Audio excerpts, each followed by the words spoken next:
ඔය digital art ඉගෙන ගන්න කැමති කෙනෙක්ද? ඔයා ගාව ෆෝන් එකක් තියෙනවද? එහෙනම් මේ වීඩියෝ එක දිගටම බලන්න.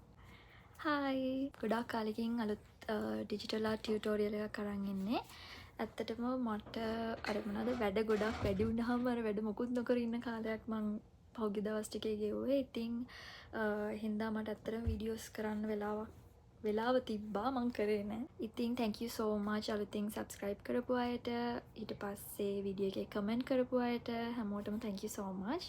මම පුළුවන් හැම වෙලාවෙම වීඩියෝස් ගේන්නම්. කියන්නේ ටිකක් වෙලාව යන වැඩක් හින්දා හැම වෙලාවෙම අර එකලං කරන්න කම්මැලි, ටිකක් අමාරුයි. ඒනට මං පුළුවන් තරම් උත්සාහ කරන්න. අද වීඩියෝ එක තියෙන්නේ කරන්න නම් ෆෝන් එකක් ඕනේ. අද වීඩියෝ එක මෙන්න මේ කමෙන්ට් එක දාපු කෙනා තමයි මගේ මුලින්ම මේ කමෙන්ට් එකක් දාලා තිබ්බේ. එයා හින්දා මගේ පිළිවෙලට ටොපික්ස් කවර් කරන්න කියලා හිතුවා. එතකොට අද ටොපික් එක මොබයිල් ෆෝන් එකක් යූස් කරලා කොහොමද අපි ඩිජිටල් ඩ්‍රෝවිං එකක් කරන්නේ කියන එකට මුලින්ම ඕනේ මොබයිල් ෆෝන් එකක්. ඔයාලා ඩිජිටල් ආර්ට් ඉගෙන ගන්න කැමති. හැබැයි ඔයාලා ගාව ටැබ් එකක් හරි, ග්‍රැෆික් ටැබ් එකක් හරි, iPad එකක් හරි, කම්පියුටර් එකක් හරි මොකුත්ම නැත්තම් ඔයාලට පුළුවන් ෆෝන් එකක් හැමෝම ගාව තියෙනවනේ. ඒකට ෆෝන් එකෙනුත් අපිට චිත්‍ර අඳින්න පුළුවන්. එතකොට මේ ටියුටෝරියල් එකේ මම කියලා දෙන්නේ කොහොමද අපි ෆෝන් එක යූස් කරලා ඩිජිටල් ආර්ට් එකක් කරන්න කියලා. අපි චිත්‍ර අඳින්න තෝරගන්න ඇප් එක මම තෝරගන්නේ Infinite Paint කියන ඇප් එක. ඒකේ තමයි මම මේ චිත්‍රය ඇඳේ. මට මේ වීඩියෝ ඒ කියන්නේ ඇප් එක ඩවුන්ලෝඩ් කරන මේ මුල් කෑල්ල ඩිලීට් වෙලා නිසා මම මේ ආය ඒ ටික රෙකෝඩ් කරේ. එතකොට අපි මේ ඇඳලා තියෙන Infinite Paint කියන ඇප් එකේ. මුලින්ම අපි මෙහෙම මේ zoom out කරලා මුළු canvas එකම පේන විදියට rough sketch එක ඇඳ ගන්නවා. rough sketch එක ඇඳගත්තට පස්සේ අපි අර refine කරගන්නකොට අපිට ඕන නම් මෙහෙම zoom කරලා color කරද්දී එහෙම අර පිට යන්න නැතුව color කරගන්න එහෙම zoom කරන්න එහෙම පුළුවන්. මුලින්ම මම මේක ඇඳ ගන්නවා.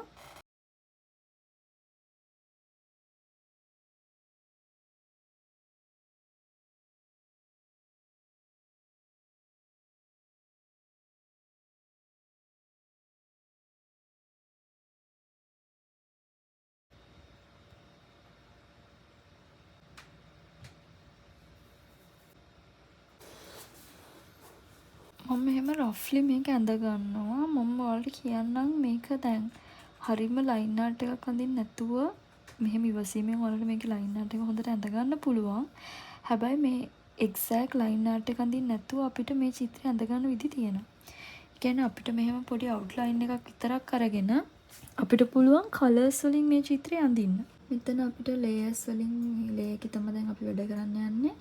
පස්සේ කරන්නේ බ්‍රෂ් එකක් හොයා ගන්න ඕනේ. මෙතන බ්‍රෂ් වලට ගිහිල්ලා පේන්ට් බ්‍රෂ් එකක් අරන් බලමු. ඒක හොඳයි. මෙහෙම රෆ්ලි මේ චිත්‍රය මෙහෙම රෆ්ලි කලර් කරගන්නවා. ඔයාලා කලර් කරනකොට ඔයාලට ඕන නම් මෙහෙම මේ ඉමේජ් එක zoom කර කලර් කරන්න පුළුවන්. මෙහෙම අවුට්ලයින් එක කලර් කරගෙන පස්සේ අපිට මේක පර්ෆෙක්ට් විදියට ඕනේ විදියට ඒව හදාගන්න පුළුවන්. දැන් මෙහෙම ලයින් ආර්ට් එක මෙතන තියෙනවානේ මේ ඇහැක් වගේ එකක්. ඒක ක්ලික් කරාම ලයින් ආර්ට් එක අයින් වෙනවා. එතකොට අපිට මෙහෙම අපේ අර කලර් කරගත්ත එකේ මේ එජස් බලා ගන්න පුළුවන්. ආය ලයින් ආර්ට් එක ඔන් කරගන්නවා. ඊට පස්සේ දැන් අපිට මේ ලේයර්ස් 3යිනේ තියෙන්නේ. ලේයර්ස් 5ක් තමයි මේකේ ෆ්‍රී වර්ෂන් එක යූස් කරන්න පුළුවන්. ඔයාලා වෙන ඇප් එකක් ගත්තොත් සමහරට ඔයාලට ඊට වඩා ලේයර්ස් ගණනක් යූස් කරන්න පුළුවන්. මෙතන බෑග්ග්‍රවුන්ඩ් එකේ මේ යට තියෙනව නේද මෙතන පේපර් කියලා එකක්. හරි මේ පේපර් කියන එකට ගිහලා මෙතනින් අපිට පුළුවන් ටෙක්ස්චර් එකක් මෙහෙම ඇඩ් කරගන්න. පේපර් ටෙක්ස්චර් එකක්.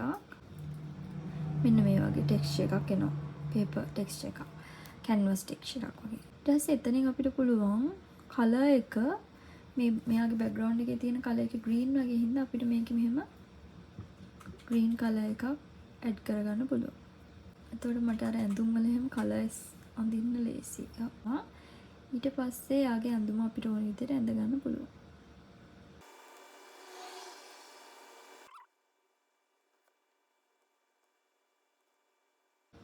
මේක අඳිනකොට මෙහෙම zoom out කර ඇඳ ගන්න පුළුවන් ඔයාලට ඩීටේල් දාද්දි. අපි දැනට මෙහෙම ගිහින් shape එකේ zoom කරලා මේ අපිට ඕන නැති තැන් මේ විදිහට erase කරගමු. දැන් මේ ළමයාගේ මූණේ මෙහෙම මේ rough edges තියෙන එක පොඩ්ඩක් මම මෙහෙම smooth කරගන්නවා eraser එකෙන් මකලා.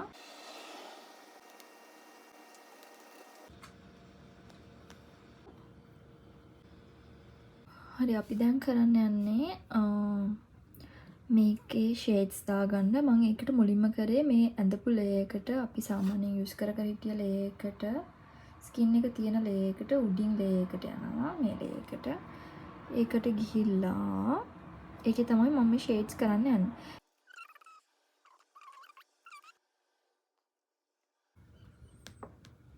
ඔයාලට තේරෙනවා ඇති දැන් මෙතන අපි මේ ඇඳුමයි ඇඟයි එකම ලේ එකක ඇඳගත්ත නිසා අපිට දැන් ඇඟේ අර ෂැඩෝස් ලයිට් ඇන්ඩ් ෂැඩෝස් දාද්දි මේ ඇඳුම තියෙන ලේ එකටත් ඒක යනවා කියලා.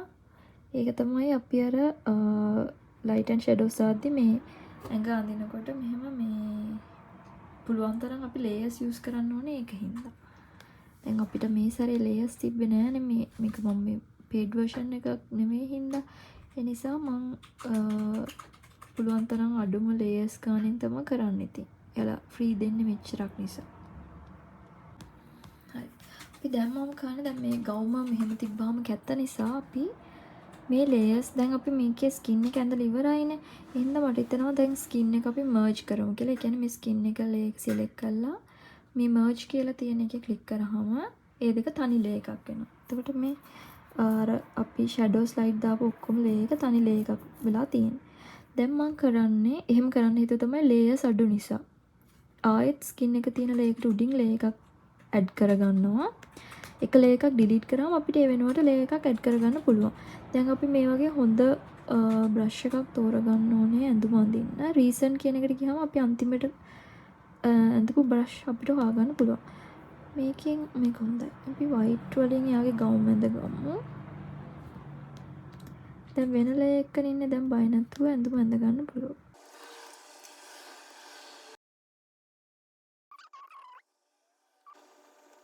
ඒක අපි ලොක් කරගන්නවා. ලේ එකක් ලොක් කරගත්තාම මේ ලේ එක ඇතුලේ අඳින්න පුළුවන් පිට යන්නේ නැති වෙන්නේ. දැන් මුලින්ම කරන්න ඕනේ මේ බ්‍රෂ් එක තෝරගෙන චාකෝල් පෙන්සිල් නෑ. හાર્ඩ් චාකෝල් නෑ සොෆ්ට් චාකෝල් නේ මම තෝරගත්තේ. ඊට පස්සේ මට පුළුවන් මෙතනින් ගිහිල්ලා මේකේ සයිස් එක වැඩි කරගන්න පුළුවන්. බ්‍රෂ් එකේ ඔපැසිටි එක මෙන්න මෙහෙම අඩු කරගන්න පුළුවන්. ඔයාලට මතක නම් ඔපැසිටි එක මම කලින් වීඩියෝ එකේ කියලා තියෙනවා. ඔපැසිටි එකෙන් කරන්නේ අර අඳිනකොට මේ අර තද පාටට අඳින ගතිය අඩු වෙනවා. දැන් ඔයාලට පේනද මේ ලා පාටට තමයි මේ ෂේඩ්ස් ඇඳෙන්නේ.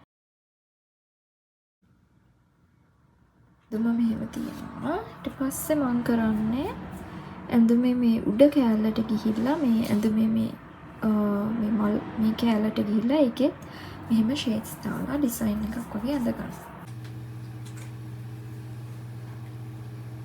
හැම වෙලාවෙම අපිට කලර් කරද්දි මේ වගේ zoom කර කර කලර් කරගන්න පුළුවන්. මේක දැන් මොබයිල් එකකින් අඳිනවා කියලා විශේෂ දෙයක් නෑ. අර අඳින ස්ටෙප්ස් වලදී අපිට එහෙම ලොකු විශේෂ දෙයක් කරන්න නෑ. අපි සාමාන්‍ය මේ ටැබ් එකේ අඳින විදිහටම තමයි කරන්න ඕනේ. වෙනසකට තියෙන ඉතින් අර ටැබ් එකක හරි නැත්නම් කම්පියුටර් එකක හරි යූස් කරනවා වගේ නෙමෙයි. මේක අපි අර ඇඟිල්ලෙන් දැන් මෙහෙම ඇඟිල්ලෙන් අල්ලගන්න පෑනක් වගේ දෙයක් නැතුව නිකන් අර ඇඟිල්ල යූස් කරලා ඒක අඳින්න එක. ඒකහින් විතරයි වෙනසකට තියෙන්නේ. ඒ නිසා මේ ඔයාලා try එකක් දීලා බලන්න වෙන විදිහක් අඳින වෙන දෙයක් නැති අය ඉන්නවනම් කියන්නේ ෆෝන් එකෙන් අඳින්න කැමති අය ඉන්නවනම් ඊට පස්සේ මම මෙහෙම පොඩි ඩීටේල්ස් ටිකක් දාන්න යන්නේ. සයිස් එක චුට්ටක් ලොකු කරගන්නවා. මේ ඇඳුම අඳිද්දි පොඩ්ඩක් දහම් පාසල් ඇඳුම මතක් වුණා. අපි පොඩි කාලේ ඇඳුම. එහෙනම් පොඩි ඩීටේල්ස් ටිකක් දාගන්නවා. ඊට පස්සේ අපිට පුළුවන් මේම සුදු පාටම ගිහිල්ලා මේකේ highlights දාගන්න. highlights කියන්නේ මේ වගේ ඇඳුමේ සාමාන්‍යයෙන් ඉස්සිලා තියෙන තැන් තමයි අපි highlights කියලා දාගන්නේ. මේක මෙහෙම සිම්පල් විදිහට තියාගමු. දැන් මම කරන්න යන්නේ මෙයාගේ කොණ්ඩේ කලර් කරගන්න. ඒකට අපිට ගන්න පුළුවන් අපි අර රීසන්ට් කොණ්ඩේ අඳින්න ගත්ත මේ ටේපර්ඩ් ඉන්ක් කියන බ්‍රෂ් එක. මොකද highlights නේ. එතකොට මෙහෙම කෙස් ගස් වගේ පේන්න අපිට මෙහෙම මේ විදිහට දාගන්න පුළුවන්. මේවා හැම එකම තව ඩීටේල්ස් දාන්න පුළුවන්. ඉතින් ඒක ඔයාලට ඕනේ ඩීටේල්ස් ගන්න ඔයාලා හිතලා ඒක කරගන්න පුළුවන්. කියන්නේ මම මෙතන ගොඩාක් ඩීටේල්ස් අඳින්න යන්නේ නැහැ. මොකද මට මේ මම තව එකක් කොණ්ඩේ උඩින් ඇඩ් කරගත්තා. ඊට පස්සේ මම මේ ටේපර්ඩ් ඉන්ක් කියන බ්‍රෂ් එකම යූස් කරලා ඒකේ බ්‍රෂ් සයිස් එක පොඩ අඩු කරලා අනිකාර මෙහෙම කොණ්ඩේ අර විහිදිච්ච කෙස් ගස් ටිකක් ඇඳ ගන්නයි බබාගේ. දැන් නැචරල් කොණ්ඩ එක මෙහෙම අර මේ හරිම පර්ෆෙක්ට් විදියට තියෙන කොණ්ඩ ගස් විතරක් නෙමෙයිනේ තියෙන්නේ.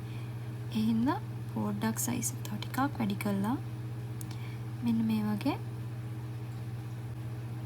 එහෙම කොණ්ඩේ තව ඇඳ ගන්නවා. තව දෙයක් තමයි ඩිජිටල් ආර්ට් එකක වුණත් මොන ආර්ට් එකක වුණත් පොඩ්ඩක් ඒක විදි දෙකක් තියෙනවා. අපිට පුළුවන් වැඩි ඩීටේල්ස් නැති ආර්ට් ස්ටයිල්ස් උත් තියෙනවා. ඒ වගේත් වෙනම ලස්සනක් තියෙනවා. එහෙම නැත්නම් සමහරවිට අපිට පුළුවන් ටිකක් ඩීටේල්ස් මේ වගේ නිකන් සිම්පල් ඩීටේල්ස් දැම්මහම ආර්ට් එකක් ලස්සනට එනවා. ඒ කියන්නේ අපිට පුළුවන් සිම්පල් විදියට අඳපු ආර්ට් එකක් වුණත් සමහර චූටි චූටි ඩීටේල්ස් ඉඳලා ඒ ආර්ට් එක අර නිකන් පොඩක් ඒකට අර නිකන් අමුතු එලියක් ගන්න පුළුවන්. ඒ හින්දා ඔයාලා කැමති නම් අර ඇඳුමට උනත් මෙයාගේ තව ඩීටේල්ස් දාන්න පුළුවන්. ඒ වගේ ඔයාලා අඳින චිත්‍රේ පොඩක් ඩීටේල්ස් අවුල් නම් ඇඩ් කරගන්න පුළුවන්. ඒක ඩිපෙන්ඩ් වෙනවා ඉතින්. සමහර වෙලාවට සිම්පල් ඩ්‍රෝවිං එක නිකන් ටයිනි ඩීටේල්ස් මොන හරි තිබ්බොත් ඒ චිත්‍රය අර සිම්පල් වුණාට මා ලස්සන වෙන්න පුළුවන්. මට හිතෙනවා ඔයාලට ඒක පේනවා ඇති කියලා ටිකක් මේ කොණ්ඩේ ඇඳපු විදිහෙන් මොකද ඒ කොණ්ඩේ අර එහෙම අපි දාපු එකෙන් චුට්ටක් එයාගේ මූණට තව එළියක් ආවා. තව වුණා අපිට මේ කොණ්ඩේ මේ එජ් අපිට පුළුවන් මෙහෙම පොඩක් ටේප් කරගන්න. මේ වගේ දැන් මෙහෙම කොටු එන්ඩ්ස් නැහැනේ අපේ කොණ්ඩවල. මෙහෙම තියෙනවා. ඊට පස්සේ දැන් අපි අඳින්න යන්නේ මෙයාගේ මූණේ S2යි කටයි නහයයි ඒ ටික දාලා කොණ්ඩේ අර මේ රිෆරන්ස් ඉමේජ් එකේ තිබ්බ මල් ටික ගහලා එයාගේ හෙඩ් ඔලුවට දාගෙන බෑන්ඩ් එක පුළුවන් වුණොත් අඳිමු. නැත්නම් අපි ආ මෙහෙම තියමු.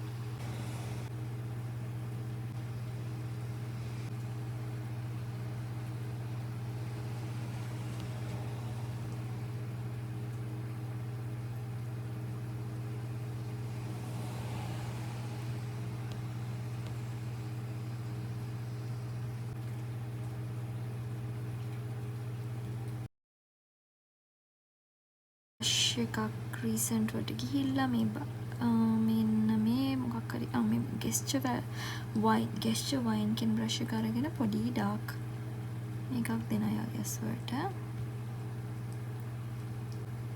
හරි ඊට පස්සේ ඇස් වල පොඩි සුදු පාට ඩොට් එකක් වගේ තියමු. අර ලයිට් එක වැටෙන තැන ඇහි යාගේ. ඊට පස්සේ මේ නිකට හරිය කට මේ හරි චුට්ටක් කටේ උඩ ඒ වගේ තැන්වල පොඩි මේ ලයිට් හයිලයිට්ස් දාන්න පුළුවන් අපිට. කියන්නේ මේ වගේ චූටි හයිලයිට් එකක්. ඊට පස්සේ මම කරන්නේ මෙයාගේ මල් ටික ඇඳ ගන්නවා කොණ්ඩේ තියෙන. අපි මෙහෙම මල් ටික ඇඳ ගන්නවා. අයියෝ මම රෙකෝඩ් කළා නැද්ද ඒ ටික? ඊට පස්සේ අපි මල් ටික තියෙන ලේ එකත් කොණ්ඩෙත් තියෙන ලේ එකට මර්ජ් කරනවා. කොණ්ඩෙත් දැන් අපි ඔක්කොම ලේයර්ස් ටික මර්ජ් කරනවා. දැන් මේ මුළු චිත්‍රෙම තනි ලේ එක තමයි තියෙන්නේ. ඊට පස්සේ අපි පොඩ්ඩක් try එකක් දීලා බලමු මේ reference image එකේ තියෙන මේ head band එක ඇඳ ගන්න.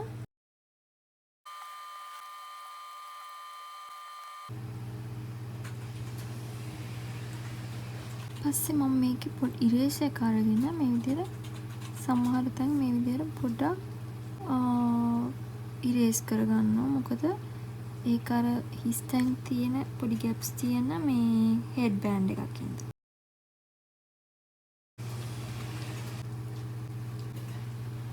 මැක්සිමම් ලේයර්ස් 5ක් යූස් කරලා තමයි මේ චිත්‍රය ඇඳේ. එතකොට මෙහෙම ඩීටේල්ඩ් චිත්‍රයක් ඔයාලට ෆෝන් එකකින් උනත් ඇඳ ගන්න පුළුවන්. මේක ඉතින් අර සුපර් ඩීටේල්ඩ් නෑ. උනට අපිට වෙලාව අරගෙන මේ විදිහට ඩීටේල් චිත්‍රයක් ඇඳ ගන්න පුළුවන්. මෙහෙම තමයි ෆයිනල් රිසල්ට් එක ආවේ. එහෙනම් ඔයාලටත් ෆෝන් එකක් තියෙනවා නම් වෙන මොකුත් ඕනේ නැහැ. ඔයාලට ෆෝන් එකකිනුත් චිත්‍රයක් ඇඳ ගන්න පුළුවන්. මම ෆයිනල් වර්ෂන් එක අන්තිමට පොඩි දෙයක් කරනවා. මේකේ මේ බෑග්ග්‍රවුන්ඩ් එකේ මේකත් මර්ජ් කරා. මේ බෑග්ග්‍රවුන්ඩ් එක කියන්නේ මේ කොළ පාට තියෙන කැලේ. ඒකට අපි පොඩි ෂේඩ් එකක් දාමු කලර්ස්. ඒකට වෝටර් කලර් වලට මම ගිහිල්ලා ටක් ගාලා ලයිට් වොෂ් එකක් දෙනවා. මේ ග්‍රීන් කලර් එකේම ටිකක් තද ග්‍රීන් ෂේඩ් එකක වොෂ් එක ලොකු කරලා මේ වගේ පොඩි නිකන් බෑග්ග්‍රවුන්ඩ් එකට පොඩි මේකක් දෙන්න පුළුවන් අපිට.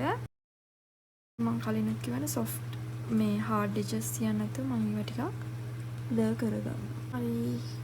එහෙනම් මෙහෙම තමයි අපේ චිත්‍රය ආවේ. thank you වීඩියෝ එක ඉවරනකම් බැලුවට.